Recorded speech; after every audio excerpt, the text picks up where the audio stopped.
7시 13분입니다. 경제 이야기 하겠습니다. 환태평양 경제 동반자 협정 TPP라고 그러죠.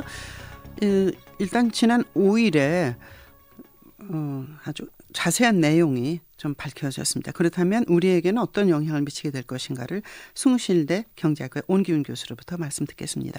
교수님 안녕하십니까? 네, 안녕하십니까? 하늘이 너무 까매요. 그렇죠? 네네. 네, 정말 운전하시는 분들 조심하십시오. 안개로 인한 교통사고가 11월에 가장 많이 난다는 얘기도 있었습니다. 자, TPP요. 네. 일단은 지금 이제 가입하겠다는 것을 대외적으로 밝힌 상황이긴 한데, 네. 이번에 나온 거 보니까 네. 우리에게 어떤 영향을 미치는지 좀 걱정이 되는데요. 네. 우리가 이제 상당히 관심을 기울일 수밖에 없고, 그동안에는 이제, 이 TPP 협정문이 이제 공개가 안 됐기 때문에, 네. 뭐라고 우리가 이제 앞으로 방향을 어떻게 해야 될지가 아주 구체적으로, 정하기가 상당히 어려웠는데, 이제, 네. 지난 5일날, 뉴질랜드 정부가, 먼저 그 공개를 했습니다, 내용을. 네. 원래는 이제, 참여국 12개국들이 일괄적으로 같이 공개하기로 했는데, 이 가입국 중에서 이 시차가 가장 빠른 뉴질랜드가 이제 먼저 공개를 했습니다. 네네. 총 내용을 보면은 뭐 시장 개방 문제, 그다음에 뭐 무역 규범 문제, 농산물 문제, 또 뭐 이 섬유 원사 이런 문제 등 포함해서 30개 관련된 그 챕터, 30개 장이 그 공개가 됐거든요. 네네. 그래서 이제 우리한테는 몇 가지 점에서 좀 살펴볼 필요가 있는데, 네. 전체적인 그 TPP 참여국들의 12개국들의 그 주요 분야에서의 그 개방 정도는 우리가 이미 미국하고 체결한 한미 FTA라든지 네. 또는 뭐 캐나다하고 체결한 호주하고 체결한 이러한 FTA하고 거의 개방 수준은 동일합니다. 네. 동일한데 가장 그 높은 수준의 네네. 그런 개방이다 이렇게 볼 수가 있죠. 그래서 TPP의 경우에 앞으로 10개국들이 최장 30년에 걸쳐서 관세를 95에서 100% 철폐하는 것으로 그렇게 됐기 때문에 굉장히 높은 수준의 그런 무역 자유화다 이렇게 볼 수가 있겠습니다. 그러면 우리가 지금 말씀하신 대로 뭐 미국하고도 FTA 돼 있고 아마 12개국 중에 10개 정도 나라하고는 FTA가 돼 있는 것 같은데. 그렇죠. 양국 간 FTA가. 근데 TPP는 12개 나라가 동일한 가치 보조를 맞추는 FTA라고 볼 수 있지 않습니까? 네. 그럼 우리한테 미치는 영향은 어떤 거예요? 그러니까 이제 우리가 앞으로 이제 여러 분야에 걸쳐 잘 면밀히 이제 분석을 해봐야 되겠는데, 네. 전체적으로 이제 개방 정도를 보면 아까 말씀드린 대로 유사한데요. 네. 분야별로는 조금 우리한테 좀 여러 가지 의미가 있다고 봅니다. 네. 우선 먼저 그 자동차 같은 경우에는, 네. 지금 그 미국이 특히 일본의 그 자동차 수입에 관심이 모아지고 있는데요. 네. 일본산 자동차에 대해서, 이 최장 25년이 지나서 관세를 철폐하겠다. 그러니까 미국이 이렇게 이 내용에 들어가 있거든요.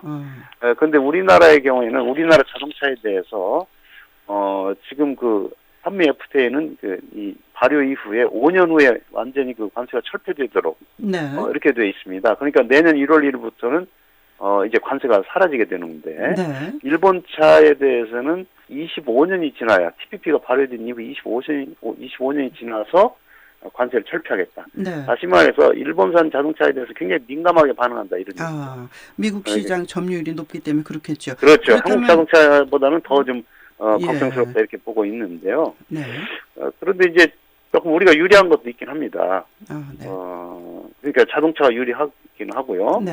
그다음에 이제 보통 기계라든지 전자, 전기 이런 쪽에서는요. 네네. 우리가 좀 이제 불리하게 좀 작용할 것 같은데, 이 기계라든지 전자, 전기에 대해서는 미국, 일본에 대해서 관세를 즉각 철폐하겠다 이렇게 밝히고 있거든요. 근데 우리나라의 이 가전제품이나 기계 같은 경우에는 가전제품은 미국이 10년에 걸쳐서 그 관세를 철폐하겠다 이렇게 했기 때문에 일본산에 대해서는 즉각 철폐하고 우리는 앞으로도 더 한 5년 더 이상 걸려야 이제 관세가 이제 완전 철폐가 되기 때문에 우리한테는 에어컨 같은 경우에 특히 네. 지금 상당히 그 불리한 가전 수출에 먹구름이 끼지 않느냐 이렇게 이제 예. 분석이 되고 있죠. 그러니까 이제 보통 이제 백색 뭐 가전이라고 이제 줄여서 말하는데 네. 가정에서 쓰는 뭐 냉장고니 에어컨이니 이런 거는 상당히 불리해지고 자동차는 좀 유리하게 될 것이다. 네, 그렇습니다. 근데 그 TPP가 처음에 이루어졌을 때 걱정했던 게 사실은 누적 원산지 규정이라는 거 아닙니까? 이것 때문에 네. 현재는 뭐 베트남이 제일 그 호황이라고 그러던데 이거는 어떻게? 네, 역시 뭐 그 우려한 대로 이번 내용에서도 포함이 됐는데 네. 결국 이제 그 이번에 하나의 그 큰 의미를 부여하는 것이라고 한다면은 네. 12개국들이 이제 원산지 규정을 하나로 이제 통합을 하면서 네. 이 12개국에서 만들어진 그 중간재 같은 경우에 네. 원료라든지 뭐 이런 중간재가 있죠.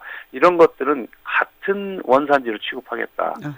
이렇게 이제 그 합의를 한 거죠. 그러니까 네. 12개국들 사이에서 서로 거래되는 이런 거 중간재는 예를 들어 섬유 같은 원사라든지 네. 또는 이 여러 가지 여러 가지 제품이 있지 않겠습니까? 네. 중간재 이런 것들은 자국산으로 취급을 해주겠다. 그러니까 그래서 한 나라에서 만드는 거랑 똑같이 네, 하겠다 그런 얘기죠. 그렇죠. 그렇기 때문에 이 규정이 이제 결국은 이 12개국들 사이에서 적용이 되면 서로 유리한 그 입장에 놓이게 되는데 만약에 한국은 이 TPP 가입을 하지 않은 상태를 가정한다면 네. 우리한테는 굉장히 불리하죠.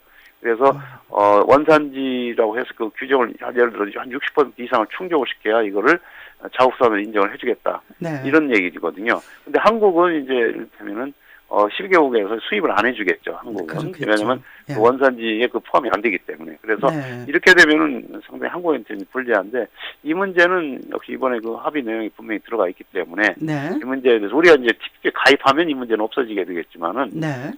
우리가 가입을 하지 못한다면 굉장히 불리해질 수밖에 없는. 그래서 그 한미 정상회담에서도 그 박근혜 대통령, 오바마 대통령에게 말했고 아베 총리하고 한일 정상에서도 뭐 이 문제가 TPP 참여하겠다는 의사를 밝힌 것 같은데 네네. 조건 또 뭐 득실을 냉정히 이제 따져봐야 될 텐데 전반적으로 봤을 때 교수님께서는 어떻게 보시나요? 글쎄요, 일단 뭐 우리가 좀 공격적으로 공세적으로 해서 뭐 네. 그동안에는 여러 가지 저울질을 많이 했지만 어차피 이제 우리가 가입을 하겠다라고 이렇게 선언을 한 마당에는 네. 우리가 가급적 빨리 그 가입을 하는 게 좋지 않겠나 이런 생각을 하거든요. 네. 그래서 전체적으로 뭐 이제 일본 같은 경우 이제 우리가 이제 보면은 두 가지가 문제인 것 같습니다. 하나는 네네. 한일 FTA가 체결되는 거 아니냐 우리가 가입을 하게 되면 그런데 네. 이제 지금까지 우리나라는 일본에 대해서 우리가 오히려 불만을 많이 가지고 있었죠. 네네. 협상을 하다가 6번 진행을 하다가 지금 중단이 된 상태인데 네네. 일본의 그 농산물 시장 개방이 좀 소극적이다. 우리가 거기에 대해서 이제 좀 불만을 가지고 있었는데 네. 네. 사실은 이번에 일본 같은 경우에는 이 TPP에 그 이제 참여하면서 서명을 하면서 농산물의 한 80개 품목을 시장 개발 제외를 했거든요. 아, 제외를 그러니까, 했어요? 개방한 게 네, 아니고? 그러니까 개방에서 제외를 했습니다. 80개 네, 품목을. 네. 그렇기 때문에 예외 조항이라는 게 있긴 하죠. 네. 예를 들어서 호주하고 멕시코는 일본 자동차에 대한 관세 철폐를 이것도 예외를 했거든요. 네. 그러니까 원래는 100% 관세를 철폐하기로 했지만 예외 조항을 두었습니다. 네. 그래서 이제 95에서 100%가 되는 건데요.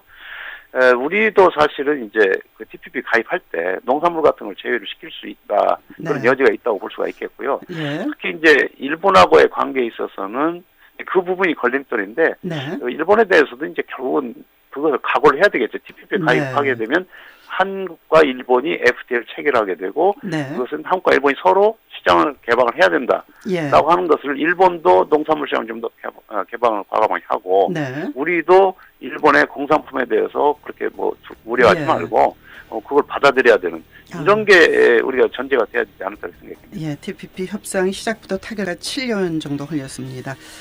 각국 의회 비준 발효 시기는 2017년 정도로 보이는데 우리가 양자 FTA의 혜택을 누릴 수 있는 기간이 그래서 한 2, 3년밖에 남지 않았다는 얘기가 나오고 있군요. 고맙습니다. 지금까지 숭실대 경제학과 온기훈 박사였습니다.